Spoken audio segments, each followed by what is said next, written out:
ये मुर्गियाँ sad song सुनती है तो एक मुर्गी एक अंडा देती है। हमारे यहाँ ऐसा ही होता है। तभी बतख सैड सॉन्ग को बदलकर आइटम सॉन्ग लगा देता है। फिर तो मुर्गियाँ डांस करते हुए भर भर के अंडा देती है।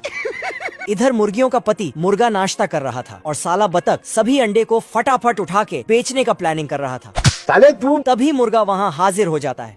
मैंने कुछ नहीं किया। मुर्गा अंदर घुसता और अपने सभी पत्नियों को वहाँ से भगा देता है और बतख को भी।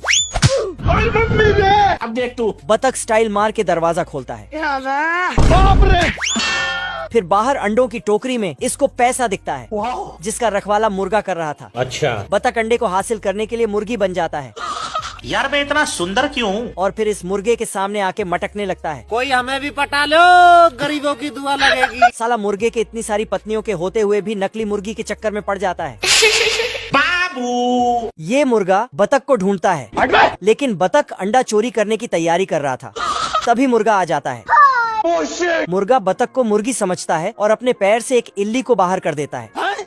इल्ली भागता तो उसके ऊपर बतख का नकली फूल गिर जाता है। साला मुर्गा बतख को असली मुर्गी समझ के बैठा था। बतख के फूल में इल्ली घुस गया था इसलिए अजीब अजीब हरकतें करता है। साला मुर्गा तो कुछ और ही समझ रहा था। आजा आजा आजा। मुर्गा बतख को पकड़ने आता तो जोगिंदर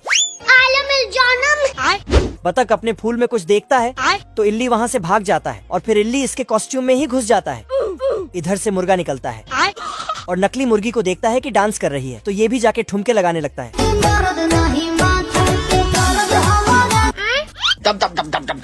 ओ भाई ये क्या है? ये मुर्गा और बतख डांस कर रहा था।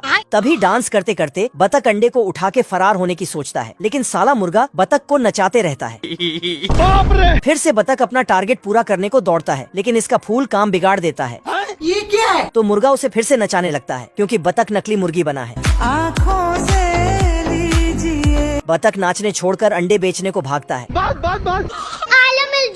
लेकिन मुर्गा उसे हवा में ही पकड़ लेता है और घुमा घुमा के डांस करवाता है। बाबू लेकिन घूमते घूमते बतख का पोल खुल जाता है और इल्ली भी आजाद हो जाता है। अरे मुझे चक्कर आने लग गया अब। फिर मुर्गा ये सब देखकर साला बतख अंडे का टोकरी उठा के भागने लगता है तो उसके पीछे मुर्गा भी। साले को छोड़ूंगा नहीं। तभी एक अंडा गिर के टूटता है और उसी में ही बतख फिसल के सब अंडा फोड़ लेता है जिससे बतख का अमीर बनने का सपना भी टूट जाता है।